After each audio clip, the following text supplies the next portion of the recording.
안녕하세요, 구용선생입니다. 오늘은 주제가 좀 다른 주제인데, 제가 그 비행기 면허가 있는 거를 아시는 환자분이 이거 무한공항 그 제주항공 그거를 이게 뭐 죽은 사람도 안타깝다 이런 얘기하면서 뭐 이런저런 원래 좀 세상 사는 얘기 많이 하면서 얘기를 하거든요.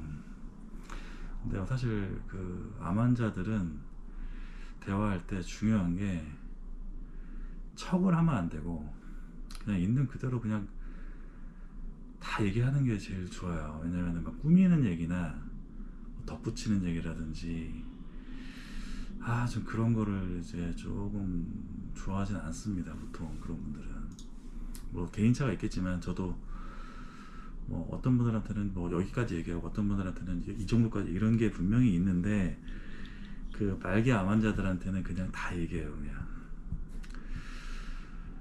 그러니까 이번에 뭐 무한공항 그 사고가 저는 이제 그 면허가 6회국 면허가 다 있단 말이에요. 그게 무슨 말이냐면 경비행기 면허도 아마 제가 우리나라에서 최단기간에 면허 딴 사람일 거예요. 제가 알기로. 예. 네. 화면이 앵글이 안 맞나? 네. 그리고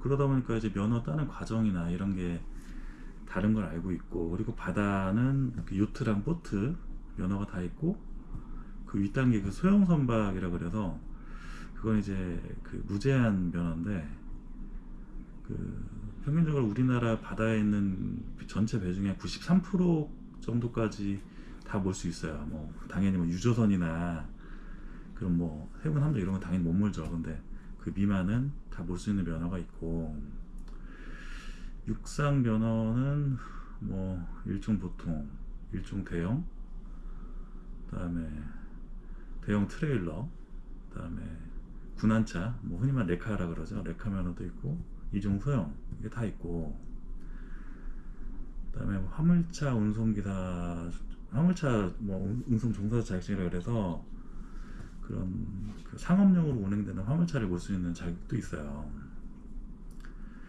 그리고 버스 기사 면허도 있고, 택시 기사는 서울, 인천, 경기가 다 있어요.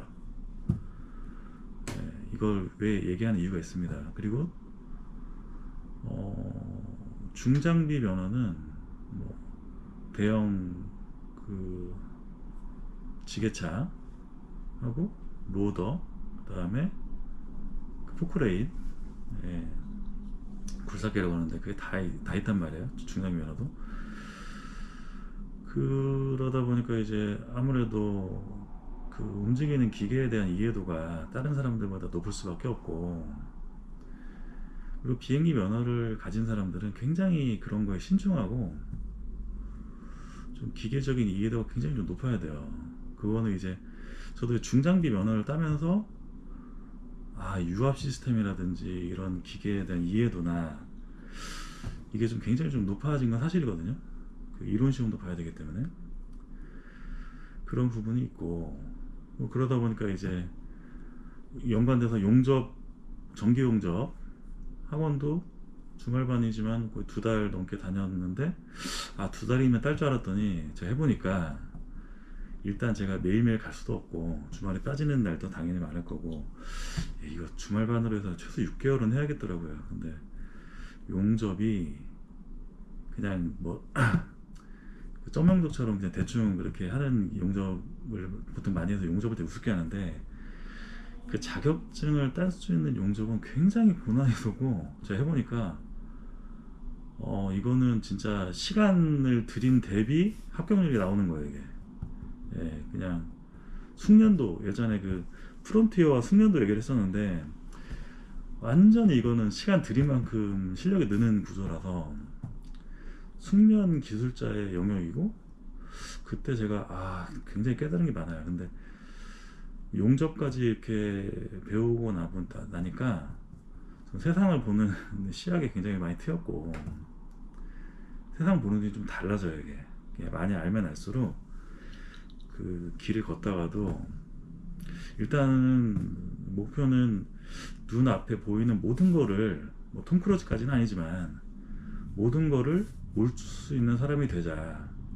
딱 하나 아쉬운 게 타워 크레인도 따려고 그랬는데, 타워 크레인 그 아파트 공사 현장 갈 일은 없을 것 같아가지고, 그래도 그때는 딸 걸 약간 후회되기도 하는데, 아무튼 눈앞에 보이는 모든 그 탈 것들은 다 몰 수 있는 사람이 되자 했는데, 그거를 어쨌든 이뤘어요, 육해공을. 근데 뭐 아시겠지만 육해공 면허를 다 가진 사람은 우리나라에 많지 않습니다. 경비행기 면허만 해도 1년에 보통 30명? 40명? 요즘 더 줄었을 수도 있고, 1년에 우리나라 전체 인구 중에 50명 미만일 거예요. 지금은 더 줄었을 건데. 근데 이제 바다, 육지, 그 다음에 공중까지 면허를 다 물 수 있었고, 헬리콥터도 따려고 그랬는데 헬리콥터는 한국에서 배우는 데가 없더라고요. 가려면 이제 호주 가야 되는데 당연히 못 가죠. 지금 바빠 죽겠는데. 어쨌든 그리고 뭐 기관차 면허도 따려고 그랬는데 지하철 같은 거 몰고 싶어가지고, 그거는 진짜 1년을 그 학원도 다녀야 되고 최소, 기본 이수 시간이 있어요. 뭐든지 그 이수 시간을 채워야 되는데, 물리적으로 그거는 완전 불가능한 상황이라 그것도 좀 아쉽네요. 그것도. 자, 이 얘기를 왜 했냐면, 뭐 당연히 오토바이 선수 자격증도 있고 카레이서 자격증이 당연히 있어요. 그 감 익히려고 계속해서 그런 거를 계속 하고 있고, 카레에서는 왜 땄냐면 그 트레이닝을 계속 하는데, 뭐 현대도 있고 뭐 BMW도 있고 뭐 벤츠도 많단 말이에요. 언젠가 한 번은 내가 누군가를 쫓아갈 일이 생길 것 같은 거야, 이게 살면서. 예? 그러려면 운전을 좀 다이나믹하게 잘 해야 될 것 같고, 저는 딱 그 생각이 들었어요. 언젠가 한 번은 쫓아갈 일이 있을 것 같다. 뭐 도망갈 일은 없어야겠지만, 그러려면은 따라잡으려면은 기가 막히게 운전을 잘해야 되겠죠. 그래서 딴 거고, 그 비행기는 제가 이제 경비행기 면허를 땄지만 당연히 그 이상으로 4인승 이상은 좀 시간이 굉장히 오래 걸리고, 4인승은 몰 일은 별로 없을 것 같은 거예요. 자, 다시 이 얘기를 왜 하냐면, 비행기 면허를 따려면 그 국토부에다가 그 조종 연습 면허 신청을 해야 돼요. 근데 뭐 운전면허나 다른 면허들처럼 그냥 단순히 하는 게 아니라 국토부 공무원의 허가를 받아야 돼요. 그 사람이 오케이 사인을 해줘야 하는데, 뭐 2주, 3주, 4주 지나도 안 해줘요. 보통 바빠가지고 연락하면은 기다리면 안 해주고, 연락하면은 늘 출장 가 있어요. 당연히 뭐 출장 가겠죠. 여기저기 막 점검도 많이 해야 되니까 늘 자리에 없어요. 일단 거기서부터 이게 비행기는 국토부가 절대적이구나. 이 사람들이 모든 거를 컨트롤하고 있구나.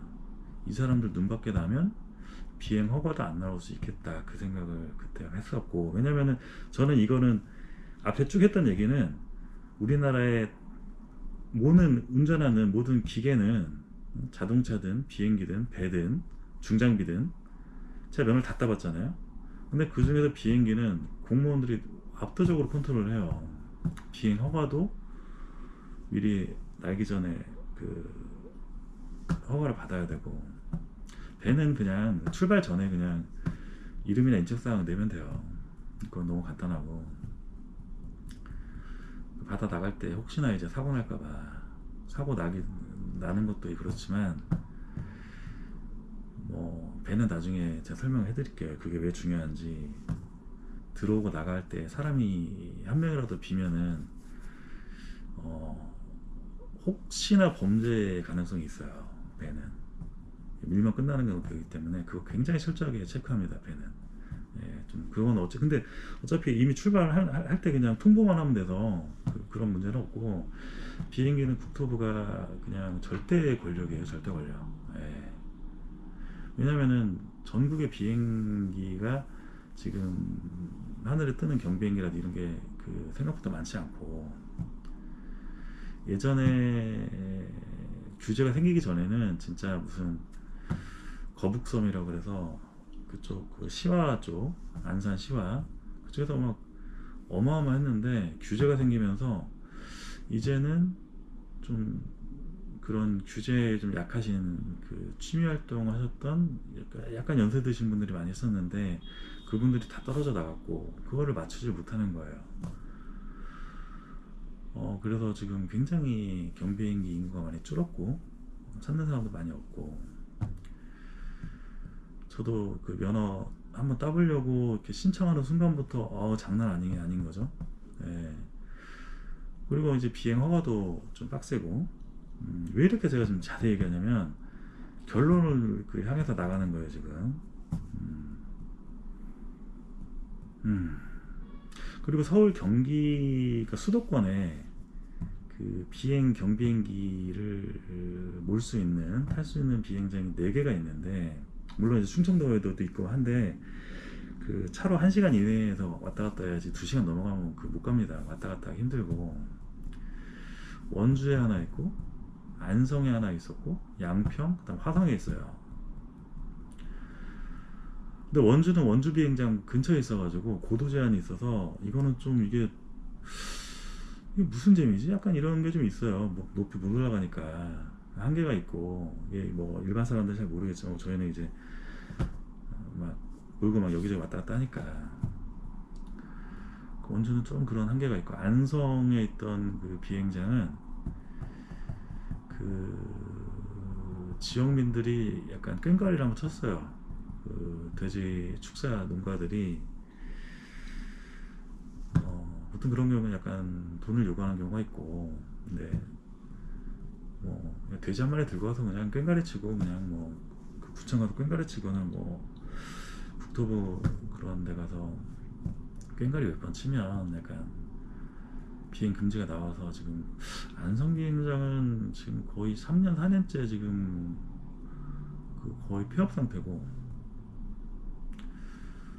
양평은 조금 작아요. 너무 작아서 그 옆에 비행장 옆에 그 집도 있고 그래서 좀 위험하고, 아니 물론 그 잘하는 사람 상관이 없지만 비행기 한 번이라도 몰아본 사람들은 순간적으로 아찔한 경우가 한 번씩 있거든요. 그러면은 가슴을 쓸어내리는데, 그게 좀 있고, 화성도 있어. 화성에도 하나 있는데, 화성은 저는 거기 딱 한 번 가고 2번 다시 안 가요 사실. 왜냐면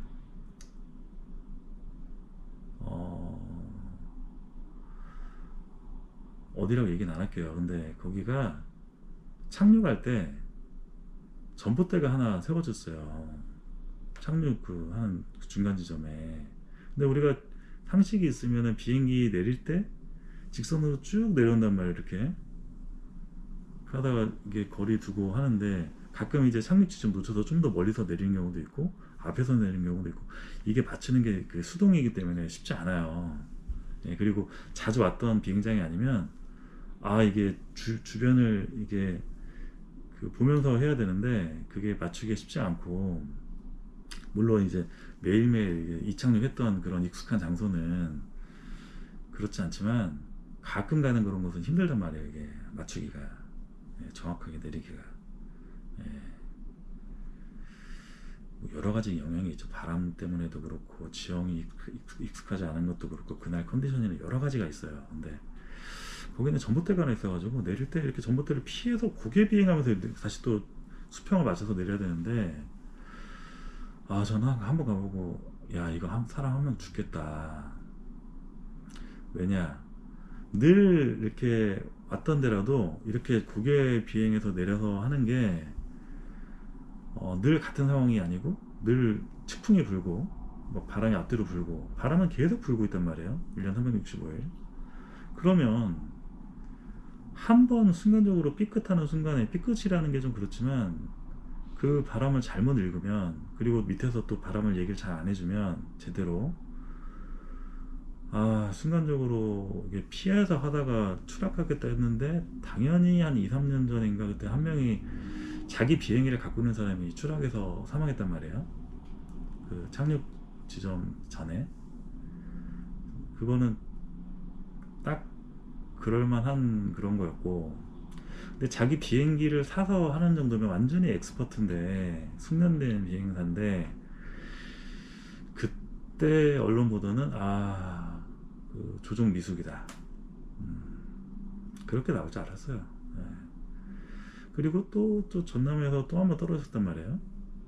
그때도 자가의 비행기 있는 사람인데, 그때 바람이 좀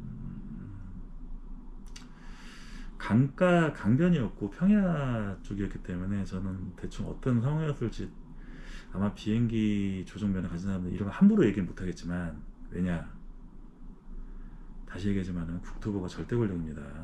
예. 그리고 워낙에 고인물들이 많은 곳이라 말을 함부로 못해요.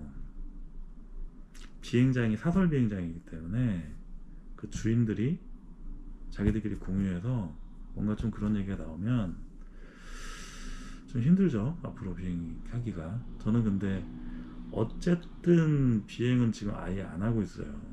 안 한 이유에 대해서 설명을 드릴 건데, 거기서도 자기 비행기 가진 사람인데, 자가용 비행기, 그분도 착륙하다가 옆에 빠져서 돌아가셨단 말이에요. 당연히 국토부 조사는 조종 미숙이다. 우리 맨날 운전 미숙이라고 교통사고 나면 하듯이 조종 미숙이다.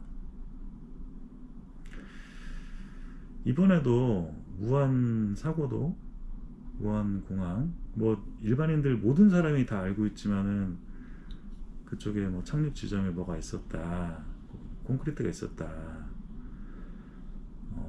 아까도 얘기했지만 저는 그 롯데타워도 그때 공군 성남 비행장에서 엄청나게 그 군 비행장인데 반대했었는데, 저는 제가 면허 따보니까 알겠더라고. 와, 그거는 진짜 좀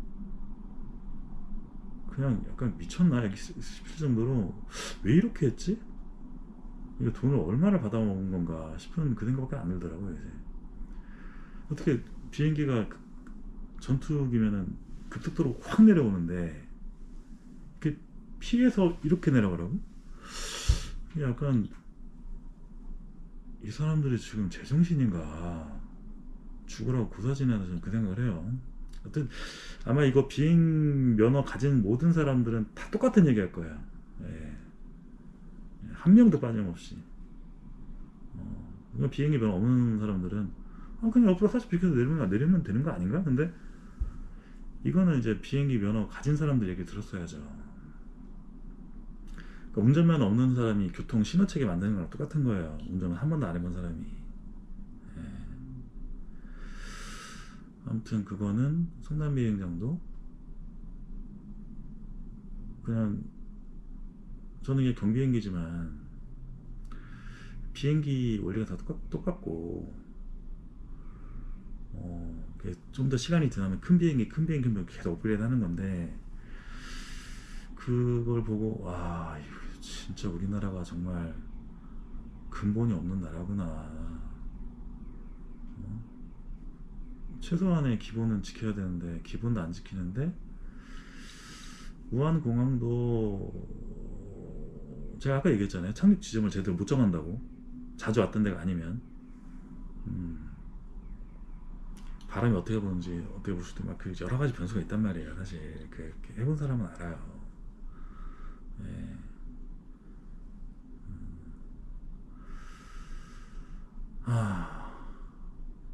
어쨌든 그 비행기가 활주로 끝에서 이렇게 쭉 간 게 아니고 중간 지점에 내리잖아요. 이게 이렇게 돌리다 보니까,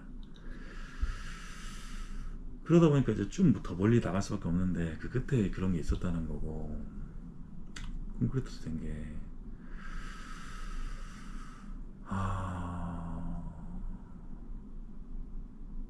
근데 여기서 포인트는 뭐 국가랑 싸울 마음은 없고, 저는 그건 이제 대한민국 모든 국민들이 다 알아버린 문제고,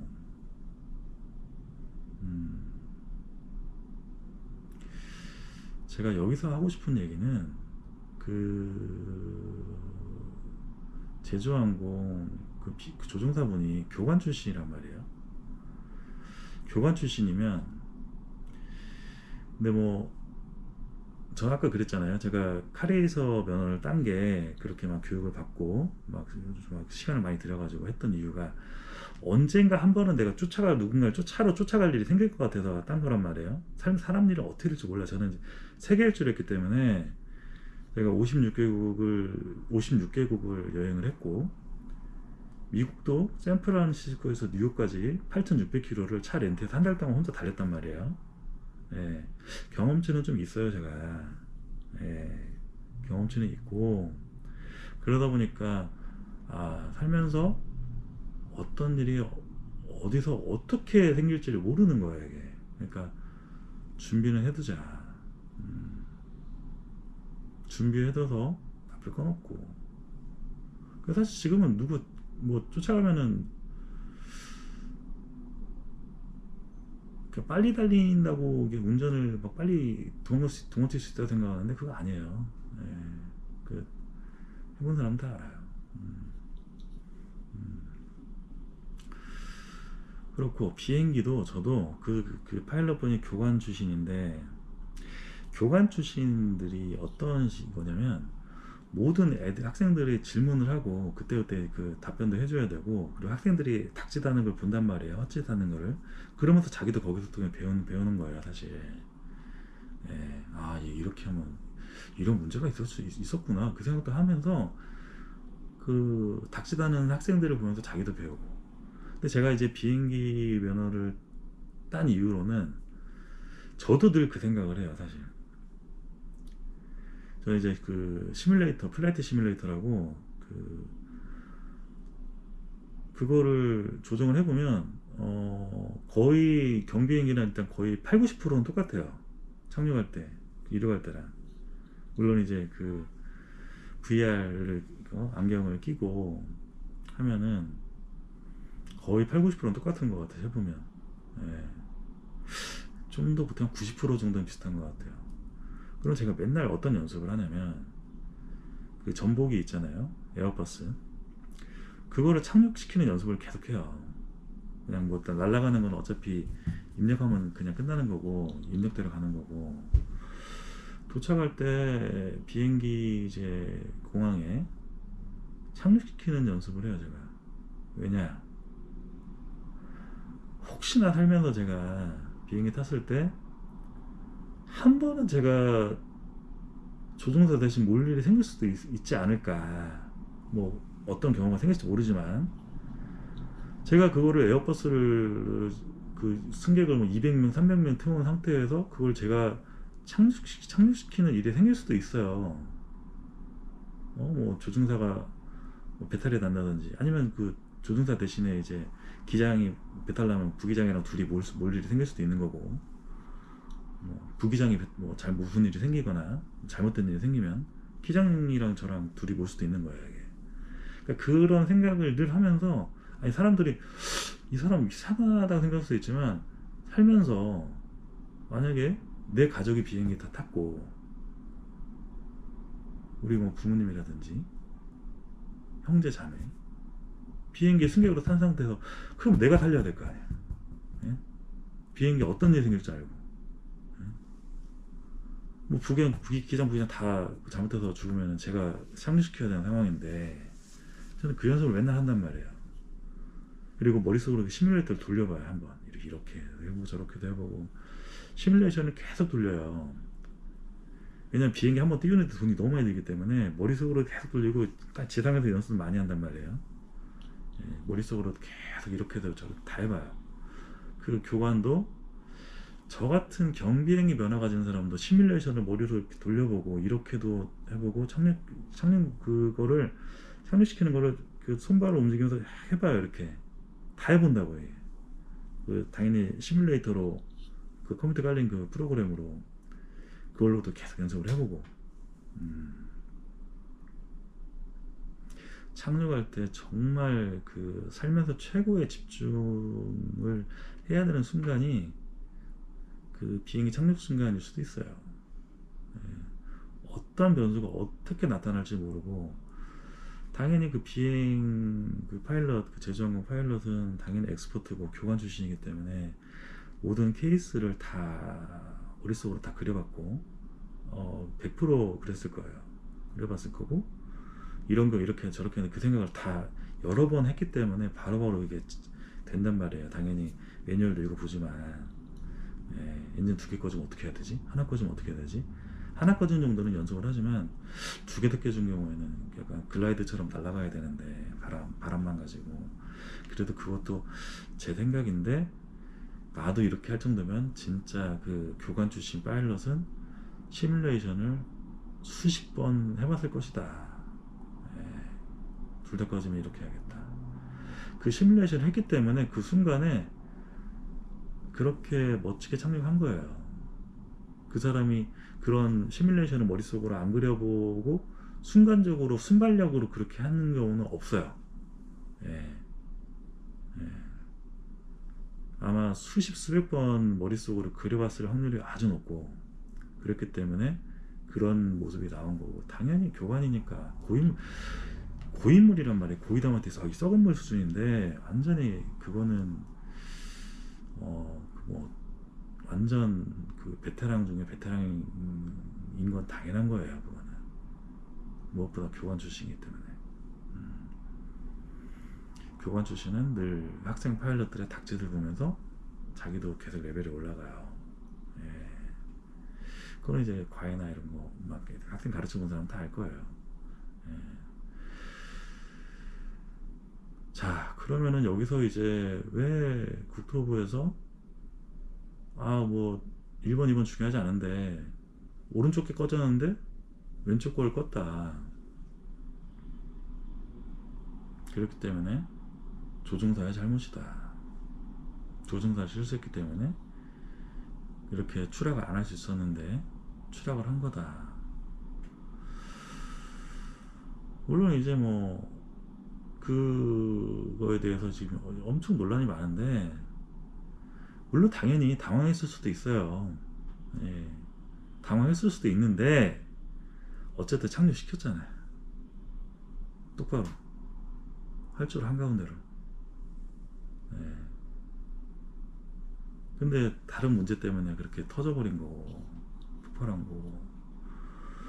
근데 이제 국토부 입장에서는 그렇게밖에 말할 수 없는 이유도 있는 거죠. 이게 돈 문제가 걸려 있는 거예요. 돈 문제가. 보통 이제 뭐 무기고 말도 안 되는 소리하고 막 계속 이상한 소리하고 상식이 맞지 않으면 그냥 거기 밑에는 다 돈이에요. 돈. 아마 20대나 30대 초중반까지는 세상 이치를 아직은 잘 최소 회사로 치면 과장 부장급 이상 돼야 바로 약간 알 수 있는 그런 부분이 있는데 사원이나 대리급들은 모르죠. 모든 게 다 돈으로 거래가 이루어진다는 걸 아직은 알기 힘든 나이고 최소 관리자가 그래도 최소 과장 이상급 되면은 그럴 수 있겠다 그 생각한단 말이에요. 책임 소재 때문에 그런 거고 항공기의 뭐 파일럿이나 비행기 자체 문제라든지 뭐 여러 가지 변수가 있죠. 보험료나 뭐 공항 자체 문제라 그러면 이제 돈이 어디서 나가는지 이제 국가에서 나가야 되는데 국가도 당연히 보험 있겠지만 어쨌든 국가에서 돈이 나가는 거고 아까 얘기했지만 국토부는 절대 권력이기 때문에 최소한 비행기 관리 부분에서는 제주항공도 취소를 못 할 거고 그쪽에서 그냥 다 책임지고 가는 걸로 이렇게 했을 확률이 아주 높고 그래야지 또 유족들 보험료도 나오고 여러 가지 돈이 그래야 자연스럽게 흘러가니까 그런 부분이 있고 당연히 그 국민들은 진실을 알고 싶다 하지만 돈은 누가 내요? 돈 문제라니까 이게 다. 여기서 이제 유족들 특히 그 아마 파일럿 유족들은 당연히 진실을 원할 거고 죽은 유족들 그 승객들 가족들도 진실을 원할 건데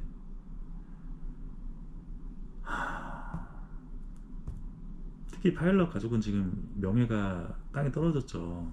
엔진을 잘못하면 껐다고 하니까. 그 파일럿들은 명예로 사는 건데, 자존심으로.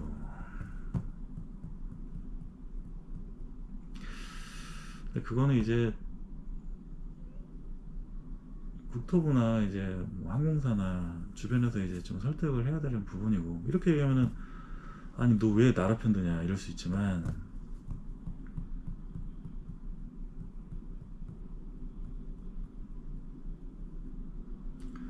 그래야 이게 서로서로 불편한 사람 없이 끝날 수가 있어요.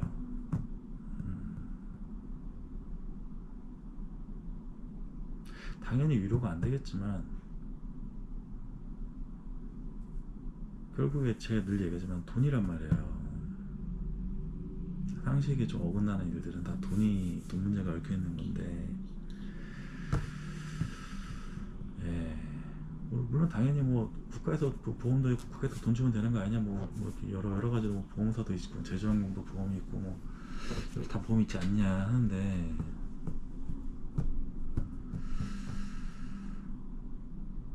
그래도 관리자 이상 해본 사람들은 이제 무슨 말인지 알 거예요. 이제 예.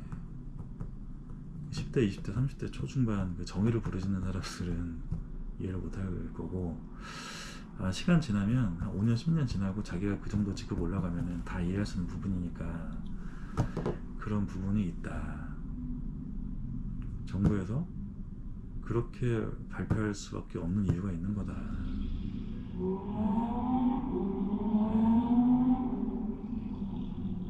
아마 이해하실 분은 다 이해했을 거고. 그래서 파일럿 자존심 얘기를 하는데, 근데 자존심, 의사들도 자존심이 어마어마한데, 예전에 제가 양재역에서 그 병원 할 때 그 배우들이나 뭐 아이돌이나 뭐 연예인들 열심히 해서 만들어 놓으면, 우리는 근데 연예인을 공부하는 병원이 아니기 때문에 지금도 안 하고 있고, 근데 꼭 만들어 놓으면 딴 데 가서 사진 찍어가지고 그 병원 막 빌딩 올리고 그런 케이스가 너무 많았단 말이에요. 건물들 다 엄청 올라가더라고. 근데 저는 양재역에 있을 때, 그때 병원 할 때 하루에 저 혼자 막 100명, 150명씩 봤기 때문에 너무 바빠가지고 그런 걸 일일이 대응을 못했어요. 너무 바빠서. 네. 병원이 환자가 너무 밀려드니까 그거 하느라고 못했는데, 아마 파일럿 가족도 그 자존심 때문에, 그 파일럿에 대해 그 군출신이기도 하고, 그러니까 자부심, 그걸 좀 지켜주길 바랄 텐데, 그런 사정이 서로 간에 좀 협의가. 근데 최소한도로 비행기 면허 있는 사람 다 알잖아요. 그 파일럿 분이 진짜 최고의 베테랑이었고 최고의 조종사였다는 거는, 아마 전 세계 그 비행 조종 면허를 갖고 있는 사람들 중에 뭐 아직 극히 일부가 아니라고도 했지만 거의 100%에 가깝게 이분은 최고의 파일럿이었고, 최고의 판단력과 최고의 비행을 마지막까지 모두를 살리려고 했던 거라는 거는 조종 면허 갖고 있는 사람 다 인정해요. 제가 볼 때 비행 관련 종사자들, 뭐 그 비행기 면허 없는 사람들은 잘 모를 수도 있어요. 근데 비행기 면허 있는 사람들은 그분이 최고라는 거는 다 인정을 하고, 네. 그래도 잘 모르는 사람들한테 이렇게 조종사가 잘못했다 이런 말 듣기 싫죠. 저도 의사도, 저도 예전에 양재역에 그때 병원 할 때 그렇게 시커 만들어 놓은 딴 데서 막 건물 올리고 빌딩 올리고 이런 거 보면서, 와 진짜 제주는 내가 버리고 돈은 왕서방이 다 챙기는 상황이 너무 많아가지고, 야 이거 뭔가 했었는데, 그래도 그때 속상한 일 많았을 때 우리 환자분들이, 원장님이 이렇게 뭐 그분들한테는 제가 최고, 당연히 전 최고가 아니에요. 최고가 아닌데 그분들한테는 제가 최고로 느껴졌겠죠. 그 당시에 원장님이 최고다, 그 말이 되게 위로가 됐었고, 그리고 또 그냥 또 바쁘니까 또 금방 또 잊혀지고. 예. 어쨌든 그 파일럿도 그 최소한 항공기 면허 가진 사람들은, 진짜 관제사들은 모를 수도 있어요. 비행기 조정을 안 해본 사람들은, 비행장에서 공항에 일하는 사람들은 공항에서 일하긴 하지만 자기가 직접 물어보지 않으면 그 상황이 어떻게 되고 이분이 어떻게 기동을 했는지 다 안단 말이에요. 저조차도 그 사람이 진짜 최고 중에 최고라는 걸 알고 있는데, 어, 저도 뭐 최근에도 속상한 일이 있었는데, 그래도 최소한 우리 병원 다니시는 분들은 뭐 저 위로하려고 한 얘기인지 모르겠지만은, 예, 그렇게 얘기해 주니까 조금은 위로가 당연히 되죠. 그리고 다시 얘기하지만 그 조종사 가족분들 당연히 유튜브 볼 일 없어요. 네, 볼 일은 없는데, 항공 조종 면허 있는 사람들은 그 조종사를 진짜 진심으로 최고 중에 최고라고 생각을 하고 인정을 한다.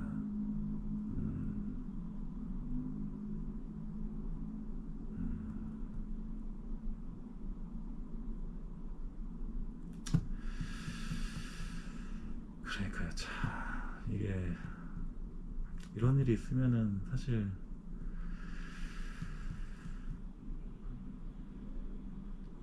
여론도 있고 여러 가지 문제가 있지만, 결국에는 돌고 돌아 돈으로 결과가 확정지어진다.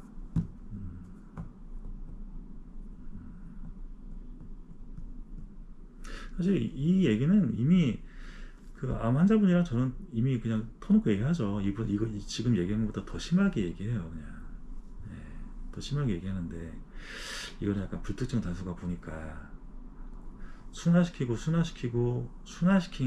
게 이 정도고. 예.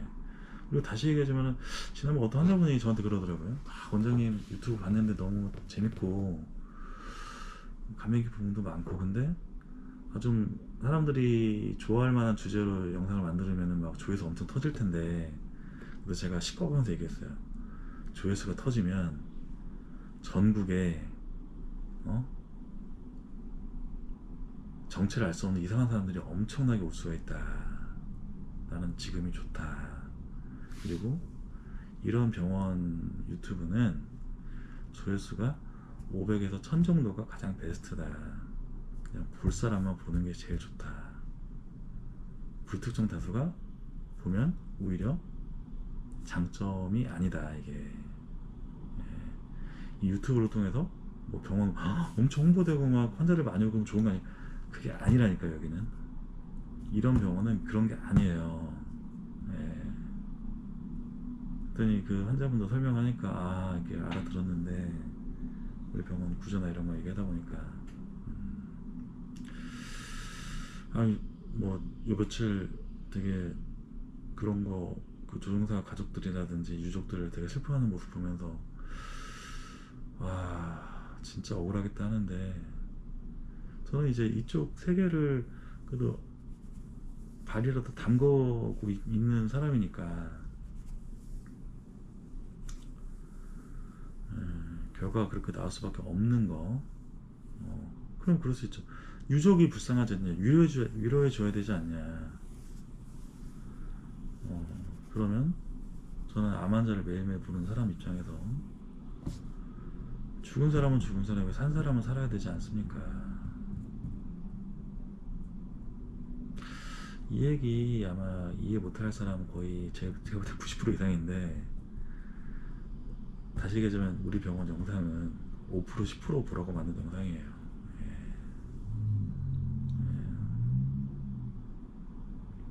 집에 돈 벌어올 가장이 유일한 가장이었으면, 그분이 안 계시면 나머지 가족은 어떻게 살아요? 돌아가신 분이, 가족들이 그래도 좀 자기가 없어도 좀 여유롭고 이렇게 그렇게 살길 바라지. 자기 때문에 생계 내팽개치고 싸우는 뭐 이렇게 그런 모습을 바랄까요? 그런다니까요 이게. 하여튼 뭐 경비행기나 이런 쪽 사실 얘기하다 보면 밑도 끝도 없고 진짜 뭐 너무 할 얘기가 많은데 지금 시간도 오래됐고 몇 분 정도요 지금? 40분이네. 와 이거 아무도 안 보겠다. 네 오늘은 여기까지 하고 네 뭐 궁금하실 것 같아서 그냥 쭉 얘기해봤습니다. 그래서 비행기 면허 가진 그 의사가 이렇게 그래도 여러 분 많이 계시겠지만 예, 그렇게 많지는 않기 때문에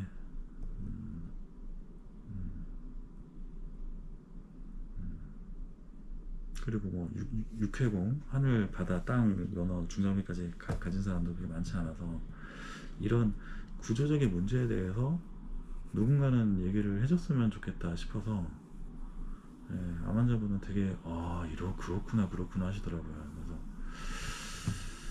예, 딱 1000명만 봤으면 좋겠고 이 영상은 한 500명 정도. 예, 그래도 이런 내부 사정이 있을 수 있겠다. 예, 뭐 그렇게 되면 그걸로 족합니다. 네, 네 오늘 여기까지 하겠습니다. 감사합니다.